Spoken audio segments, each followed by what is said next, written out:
I went to a summer camp when I was younger, and every summer at the camp, there was a 4-way long camping trip in the nearby national park.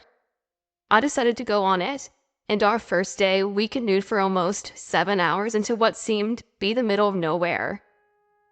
It was a couple hours before dark when we decided to make camp, and we ported to a tiny bay and disembarked. One of the other kids in our group, there were about 10 of us campers and 4 counselors, immediately decided to head into the woods to collect some firewood, while the rest of us set up the site. Not 2 minutes later, he came sprinting back, shouting that he found a few people in the woods in huts and teepees.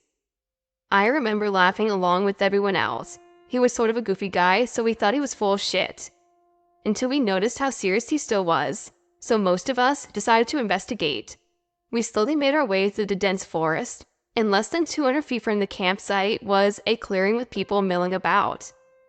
Set up in the clearing were actual teepees, along with a few huts made of branches. At the back of the clearing was a bunch of pickup trucks, and behind them was a dirt track leading away. And not 15 feet in front of us, as we emerged from the woods, was a huge table with probably 40 people sitting at it. They stopped and stared at us, and we stared back. Then this small, older woman with a feather in her hair stood up. She smiled and offered us some food. Our head trip counselor politely declined, then asked if it was okay if we were camping nearby. She said it wouldn't be a problem, and already the other people were getting back at their huge meal. She sat down and we turned and headed back to the shore of the lake. We were all pretty stunned that we were going to be staying the night a few steps away from a lot of random strangers in the woods, but the counselor said it would be fine and finished setting up the camp. We all turned in pretty early though. Now that I'm even older than those counselors were, I don't think I would have had the balls to stay there through the night. The next morning we got up really early and we were getting ready to leave. Suddenly, a voice called out from the woods. The old woman from the table stepped out and asked if any of us had seen her husband. Now, none of us knew who her husband was or what he looked like, and considering we had interacted with these people for less than a minute, it was pretty weird that she would come over and ask about him. Also, I swear this is total truth, she was holding a huge knife. I remember we were all very still, when one of the counselors said we hadn't seen him. She turned and laughed and we hauled ass out of there. It wasn't until we got to the next lake that the counselor in my canoe relaxed and acknowledged and fucked up that had been. As if it wasn't enough, on the last night of the trip, I woke up in the pitch black middle of the night and stepped out of the tent.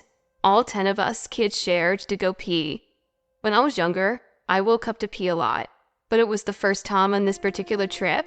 As I started peeing, I heard rustling and noises, and then a short howl. We were camped on the side of a very narrow inlet and extended far back in the main lake, and in the darkness on the side of the inlet you could see a glow in eyes. I have almost never been scared, but I bravely finished peeing and slowly, yes slowly, went back into my tent. I'm not religious at all, but that was one and only time that I felt legitimately prayed for those wolves that they didn't come over the water or around us. Sorry for the story.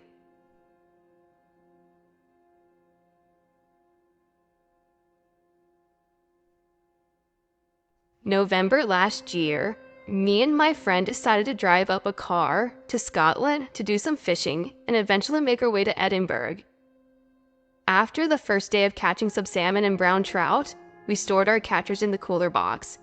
After contemplating whether to sleep in the car tonight, as we had left quite late to set up camp, at around 4:30ish and the sun was going down, eventually I said, let's set up a fire and cook the fish. I didn't drive all the way to Scotland to sleep in the car. My friend agreed as we set off looking for a spot to camp. We found a little wooded area next to a car park near a farm. We looked into it prior, and apparently you could basically camp anywhere in Scotland as long as you left the place as you found it. So we grabbed all of our shit out of the car and started setting up our campsite. 20 minutes later we had a fire going, 2 fold-up chairs and 2 tents up. My tent was out of view from my friend. This will be relevant later. We were glad we chose to camp outside, instead of sleeping in the car, as we smoked a few joints and we reminisced about school, life, and etc. My friend struggled to keep his eyes open as I checked my phone. 2 a.m. he called it, at night crawling into his tent and zipping it shut. I sat there with my feet up on my friend's now empty chair, listening to sounds of the wildlife. I shut off the torch and had hung up on the tree next to us, leaving it in the darkness, apart from the burning embers from the coal. It must have been 3 or so minutes before I started to hear the crunching of leaves and snapping of twigs that seemed to be coming toward me. Being a quite rational person, I passed it off as a fox drawn to the scraps of food we might have laying around. I was quickly proven wrong when I heard a sniffle, like someone with a cold clearing their nose. My high quickly turned from chilled out to paranoia as I feel a heavy dread come over me. My mind raced. Why the fuck would someone be here in the woods at 2 to 3 a.m.? Why are they coming towards me? I slowly reached down the pocket and felt my heart drop as I didn't feel the smooth blade of my pocket knife. Shit, must have left it in a tent. All the while I hear the treading coming closer and closer and my heartbeat racing. Had the darkness to see a middle-aged man, clean-shaven, parted hair, around 5'10", slowly creeping toward me, almost in all fours like a predator, trying to stay out of sight. I sat there paralyzed and unable to speak. My mouth was so dry that I could hardly swallow. That's when I realized he hadn't even seen me. Being under the tree with no light source, I must have blended in. Also, with there only being one tent in view, I guess he thought my friend was the only one camping here. He got closer to the tent and half breathed and half whispered, "Come on, do it," in a raspy voice. Creeped the fuck out and unable to bear the thought of what he might do next. "Oi, can I help you?" He jumped up in shock and his whole demeanor changed. He looked at me mumbling awkward as he scurried back out of the woods. I sat there, still trying to comprehend what had just happened and what I saw. Then I saw headlights of a car turn on and drive away. I woke my friend up, and he could not tell what had happened, but he could see how shook up I was. Without full explanation from me, he willingly grabbed all our gear and we slept in the car that night with the doors locked.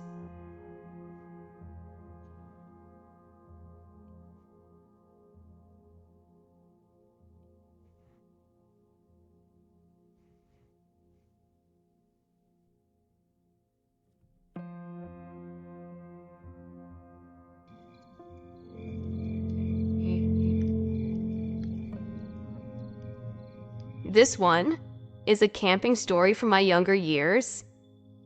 Me, my brother, and aunt reserved a private weekend place beside a clean river, which was a great place for parties because it was deep in the woods. We stayed for 3 days and we had a lot of fun. There was an event that changed our mind about this vacation on the 3rd day at night. We were all sleeping in one tent, so we felt pretty safe, and we usually fell asleep fairly quickly. But on this night, I had a bad feeling. That feeling when you know something is out of place. We also had a dog, and he was constantly listening to something. Something I couldn't hear.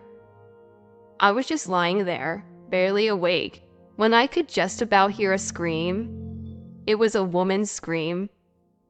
I was a kid and didn't know what to do. I didn't wake my aunt up, so I just listened. There were a few screams, and I could tell they were coming from pretty far away. For about a half an hour, there was just silence. No animal sounds or anything. No screams, just the river running and my heart pumping.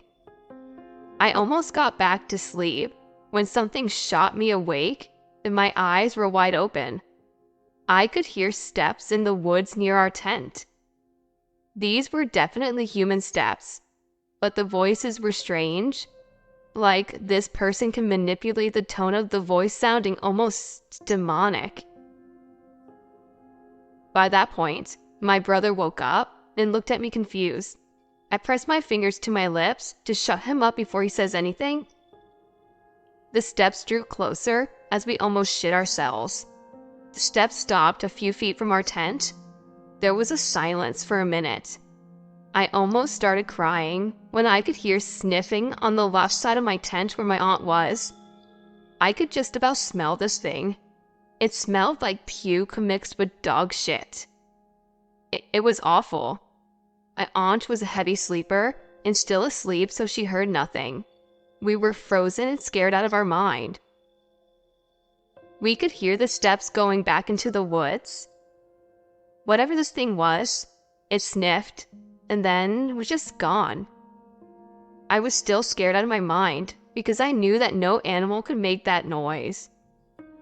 They sounded way too human, but yet not human at all. Again, there was complete silence. And then it happened. A loud scream came from close beside my tent. My aunt woke up and looked at us pissing our pants. She looked very worried and confused, but she assured us it was only an animal. All of us knew better than that, as it still smelled like shit around the tent. We heard nothing for the rest of the night. My aunt was sitting up trying to get us to fall asleep.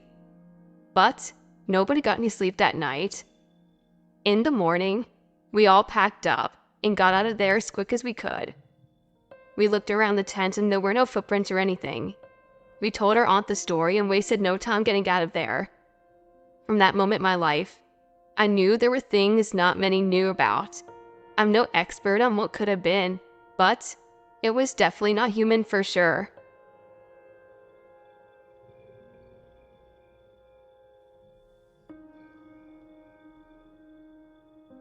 This story happened to me when I was hiking in the woods. It was about 3 a.m., so there was no light yet. There's rarely people up there and there are no trails. It's mostly trees and hills and wild cows. I was walking down a hill and I thought, why not do some exploring? So I decided to go down a few more hills until there was flat ground. I looked around and saw what looked like a trailer. I decided to go into it. Had my gun in my hand just in case some crazy bear or man tried to kill me. Anyway, when I was inside the trailer, I nearly threw up. It smelled like sulfur, but extremely bad. I walked further into it and saw a bed, a bag, and some books on black magic. Then I left because I couldn't stand the smell anymore. I left the trailer and continued walking. I came across a house. Well, maybe a little bit bigger than a house. I was like, why not go in here too? And so I went in. I saw the same books and I was kind of creeped out. Then I went up the stairs and was now on the second floor. I heard something move and I got a terrible feeling of bad energy. Then I decided to yell, for whatever reason, at whoever was up there or whatever was up there. I said, I know you're up there, motherfucker. Say something. But there was complete silence. I shot my gun through the roof and this time heard a scuffle. The sun had started rising now, so I decided it was my best option to leave. Before I left, I saw something written on the stairs. It said, "My house of spirits." I booked it out of the house, and then I felt the same feeling of being watched and scared. I turned around, and there was a man on the roof. He was staring at me. He had a long beard and long hair. He was smiling at me. I felt so disturbed. I shot at the man and yelled at him, but he kept smiling. I ran backward to keep an eye on him, and I booked it to my truck. I always see that man around town, but I guess he doesn't recognize me. A few years have passed, and my father's friends knows him. He's always at the library. He gives everyone bad vibes and stuff like that, and I feel like I'm lucky to be alive. He was a devil worshipper, and he could have killed me, and no one would have even known where to find our car. Anyway, I won't be going anywhere near that house again.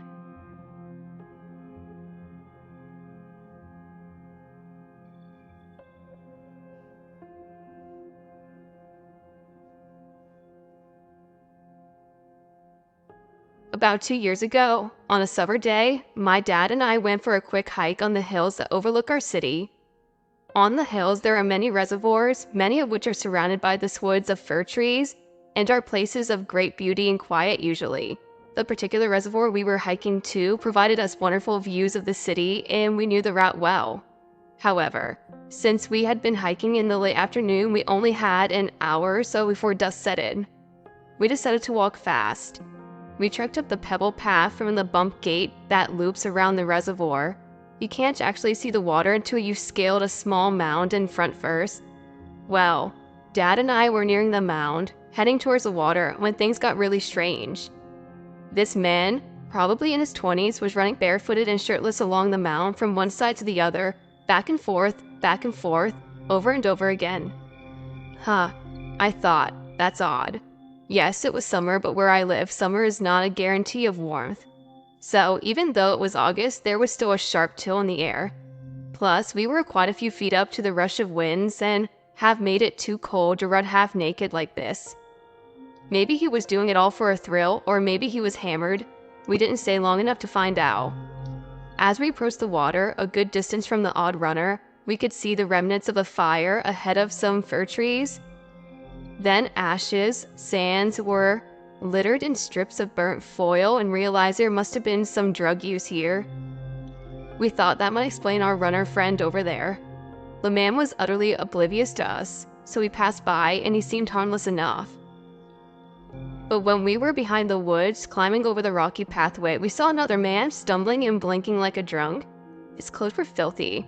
His general appearance was unkempt. He looked rough, and he'd probably been sleeping that way too. Perhaps he'd even been camping on the hills. I was a little uncertain, to be honest. This man stank of alcohol, seemed to be doused in stuff, and he was grumbling to himself as he lumbered by. I worried that he was drunk enough to give us a hassle. Perhaps even follow us about. He looked at me oddly, in a way that made me extremely uncomfortable, and I just wanted him to get away from me. Thankfully, he passed us slowly without any issue. I started to breathe normally again, but I was still on high alert. When we came around the reservoir through another bump gate, we noticed that the runner was gone.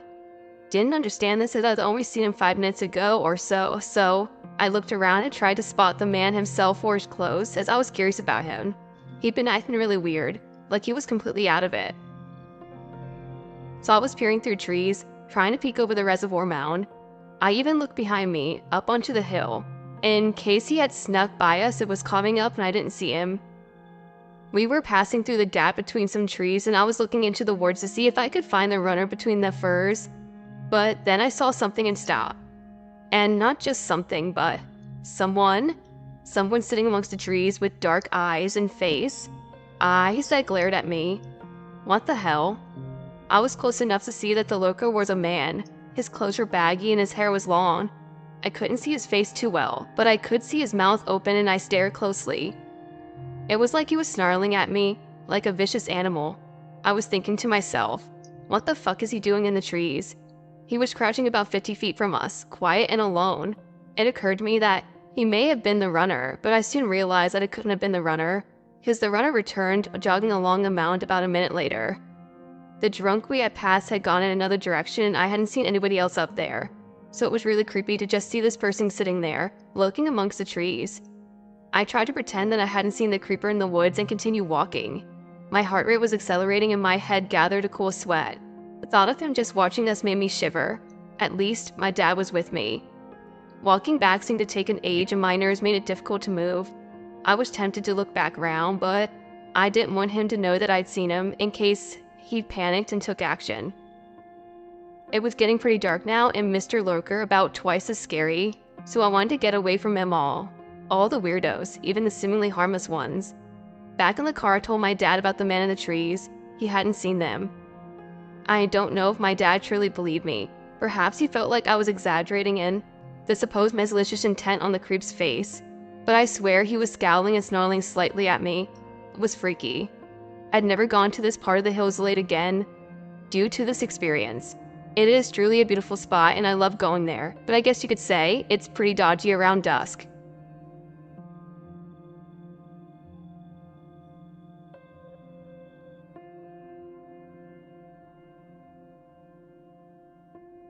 About 2 years ago, on a summer day, my dad and I went for a quick hike on the hills that overlook our city. On the hills, there are many reservoirs, many of which are surrounded by this woods of fir trees, and are places of great beauty and quiet usually. The particular reservoir we were hiking to provided us wonderful views of the city, and we knew the route well. However, since we had been hiking in the late afternoon, we only had an hour or so before dusk set in. We decided to walk fast. We trekked up the pebble path from the bump gate that loops around the reservoir. You can't actually see the water until you've scaled a small mound in front first. Well, Dad and I were nearing the mound, heading towards the water, when things got really strange.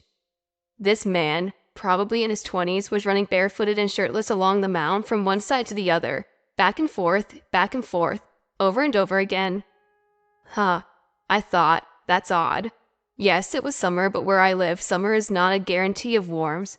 So even though it was August, there was still a sharp chill in the air. Plus, we were quite a few feet up to the rush of winds and have made it too cold to run half naked like this. Maybe he was doing it all for a thrill, or maybe he was hammered.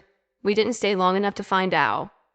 As we approached the water, a good distance from the odd runner, we could see the remnants of a fire ahead of some fir trees. Then ashes, sands were littered in strips of burnt foil, and realized there must have been some drug use here. We thought that might explain our runner friend over there. The man was utterly oblivious to us, so we passed by and he seemed harmless enough. But when we were behind the woods, climbing over the rocky pathway, we saw another man stumbling and blinking like a drunk. His clothes were filthy. His general appearance was unkempt. He looked rough, and he'd probably been sleeping that way too. Perhaps he'd even been camping on the hills. I was a little uncertain, to be honest. This man stank of alcohol, seemed to be doused in stuff, and he was grumbling to himself as he lumbered by. I worried that he was drunk enough to give us a hassle. Perhaps even follow us about. He looked at me oddly, in a way that made me extremely uncomfortable, and I just wanted him to get away from me. Thankfully, he passed us slowly without any issue. I started to breathe normally again, but I was still on high alert. When we came around the reservoir through another bump gate, we noticed that the runner was gone. Didn't understand this as I'd only seen him 5 minutes ago or so I looked around and tried to spot the man himself or his clothes, as I was curious about him. He'd been acting really weird, like he was completely out of it. Salt was peering through trees, trying to peek over the reservoir mound. I even looked behind me, up onto the hill, in case he had snuck by us and was coming up and I didn't see him. We were passing through the gap between some trees, and I was looking into the woods to see if I could find the runner between the firs. But then I saw something and stopped. And not just something, but someone. Someone sitting amongst the trees with dark eyes and face. Eyes that glared at me. What the hell?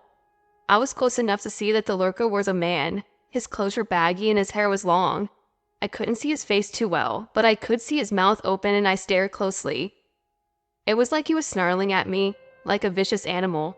I was thinking to myself, what the fuck is he doing in the trees? He was crouching about 50 feet from us, quiet and alone. It occurred to me that he may have been the runner, but I soon realized that it couldn't have been the runner, because the runner returned, jogging along the mound about a minute later. The drunk we had passed had gone in another direction, and I hadn't seen anybody else up there, so it was really creepy to just see this person sitting there, lurking amongst the trees. I tried to pretend that I hadn't seen the creeper in the woods and continued walking. My heart rate was accelerating and my head gathered a cool sweat. The thought of him just watching us made me shiver. At least, my dad was with me. Walking back seemed to take an age, and my nerves made it difficult to move. I was tempted to look back around, but I didn't want him to know that I'd seen him, in case he'd panicked and took action. It was getting pretty dark now, and Mr. Lurker about twice as scary, so I wanted to get away from them all. All the weirdos, even the seemingly harmless ones. Back in the car, I told my dad about the man in the trees. He hadn't seen them. I don't know if my dad truly believed me. Perhaps he felt like I was exaggerating, and I suppose my malicious intent on the creep's face. But I swear he was scowling and snarling slightly at me. It was freaky. I'd never gone to this part of the hills late again due to this experience. It is truly a beautiful spot, and I love going there, but I guess you could say it's pretty dodgy around dusk.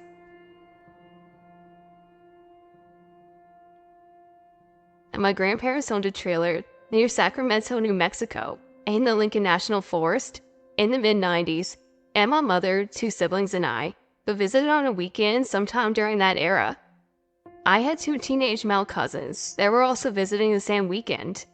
While there, my 2 cousins offered to take my mother, the siblings, and I on a hike. We left shortly after sunrise, our first morning of the trip. The first couple of hours of the hike were normal enough, and nothing worth noting. However, as the day wore on, I remember my mother became worried that we were getting lost. She expressed her concern to my two cousins who were leading us. I remember them assuring us that they knew where we were, and we continued on. They wanted to take a different return route because they wanted to show us a river, which is a rare thing for folks from southern New Mexico. But as we kept going, there was no river in sight, and my mother became convinced that we were lost. My cousins assured us once again that we were lost and told us about a road a short distance away that we could wait at, while they went back to my grandparents' trailer to get a vehicle to give us a ride back. Once we reached the road, my cousins and my family split up. We literally waited for hours, without a single sign of my cousins, or any other sign of human life for that matter. And none of us was carrying a watch, and this was obviously before cell phones, so we were stranded. Eventually, a red SUV-type vehicle, I don't recall the make or model, came around the mountain. We were partially relieved, but also somewhat apprehensive because we didn't recognize the vehicle. The vehicle slowed down when it came closer to us, without us having to flag it down. We didn't recognize the driver, but he rolled down the window and asked us if everything was okay. When my mother walked closer to the window to speak to him, she noticed a middle-aged woman in the front seat whom she didn't recognize, and, to her surprise, my two cousins in the back seat. My mom ignored the man's question and immediately started asking my two cousins where they had been. She told them we were hungry and tired, and wanted to get back to my grandparents. Amidst her concern, they both ignored my mom. They just stared blankly ahead and remained silent. Initially, my mom thought they were joking, but the more she tried to get a word out of them, the more awkward the situation became. They remained completely silent and expressionless, staring straight ahead throughout the entire conversation. At this point, I remember my mother becoming visibly alarmed. The man and woman then asked us again if we needed help. They were both extremely friendly and never stopped smiling. My mother, visibly shaken, declined their offer for help and motioned all of us to return to the side of the road. As we walked away, the man said, "Be careful, it's easy to disappear out here," and sped off. Literally, moments later, we noticed my grandpa's van and take a corner going the opposite direction as the red SUV. Needless to say, we were immensely relieved. My grandpa stopped the vehicle right next to us, and we walked around to get in. When the door opened, we noticed that my two cousins were in the back seat. My mom then started shouting, a mixture of anger and amusement, exclaiming what a mean prank that was. My siblings and I joined in. However, my cousins said they had no idea what we were talking about. They said they had spent all day walking to the trailer, and as soon as they got there, hopped in the van with my grandpa to come and pick us up.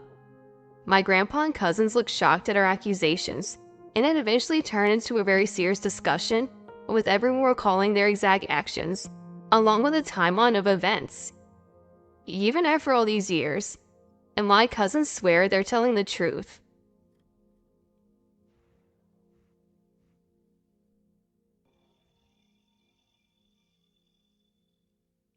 When me and my troublesome friends were 13 years old, one of the mischievous things that we did was every Saturday night was to go play Ding Dong Ditch.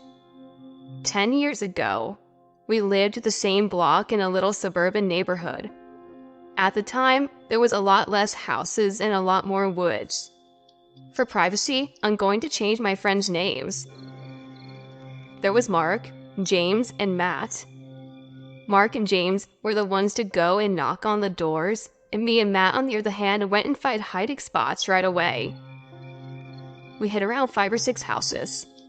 I remember that all of the men that answered the doors gave pretty much the same reactions. They stepped up onto the stoop and yelled something or another. Then they'd walk back inside for a couple of minutes. And then we would go down a couple of houses and ring the doorbell again for a couple of reactions. One guy yelled that he was calling the cops, so we ran out of there as fast as we could. As I mentioned, 10 years ago in this neighborhood, there were lots of patches of woods where houses stand today. On the next block over, there were patches of woods surrounding some of the houses. The houses on this block seemed to be more unkept than the first houses on the block that was across the street where we were just at. We found a perfect hiding spot. The house was kind of run down, with tall grass and a ratty old car with a cover on it in the driveway. Overall, just a small house. Mark went to ring the bell. He barely made it across before a man about 6 foot tall and stocky built came out from the house. He wasn't like the other guys. This guy was angry immediately. He walked around his whole front yard, checking the bushes and screaming out threats. We all laughed as we all did, and eventually he went back inside. Mark waited a few more minutes, checked the windows, and then went up to the porch and rang the doorbell again. I didn't feel jealous with this house. I would not be bold enough to ring that man's door again. The door opened more quickly this time, and the man came out with a rifle. We all looked at each other and faced this terror. We all said, "Oh shit," under our breaths. The man checked the same places he had beforehand, and a few other ones this time, like behind his car and behind the trees. Then he went onto his lawn and just stood there for a few moments, paced it, and the guy started staring in our direction. We were all scared shitless. We ducked and hoped that he didn't see us. After 10 seconds of staring, he went inside his house and started looking out the window, standing like a statue looking our direction once again. We saw Mark creeping to the man's front door. There was nothing we could do, and we were too afraid to move or yell at him. Mark rang the doorbell once again and ran for it. The man didn't move though, at least for another minute. Then he turned and walked away from the window. We didn't see Mark or where he went off to. We were too nervous to move or say anything. Next thing I remember, we heard Mark's voice yelling across the street, "Run!" We didn't understand at first until we heard someone running up from behind us, realizing, upon turning our heads, that it was the man from across the street pointing his rifle at us. We ran like the little prey from a predator. Mark was waiting for us across the street. We heard a gunshot, and one of the bullets hit a tree that was right next to us. We lost him and dove into the woods. We didn't report this guy or anything like that. We just told a few friends and that's it. We luckily were able to get away, and I'll tell you what, I'm never going ding-dong ditching ever again.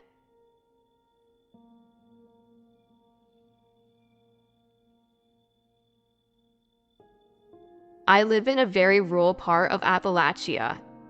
And by very rural, I mean my nearest neighbor is a mile away. Now, I had never been one to believe in anything other than what's been scientifically discovered. I'm more of a logical man myself. At least I was. I was home alone one night. It was summer, as I remember the day had been scorching hot. I was 16 at the time and a cocky teenager, thinking I was Superman, and nothing scared me at all. I sat at home, since my parents weren't there and wouldn't return for at least an hour. I sat there on my phone as I heard my Rottweiler going nuts outside, which was something new as she hardly ever really barked for an extended amount of time.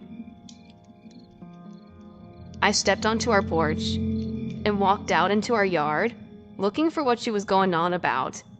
I saw every bit of nothing as I stood there. I was gazing at the sky, just looking at the stars and the moon and how it was really bright that night. That's when I heard this sound that sent chills down my spine and made my hair stand on end.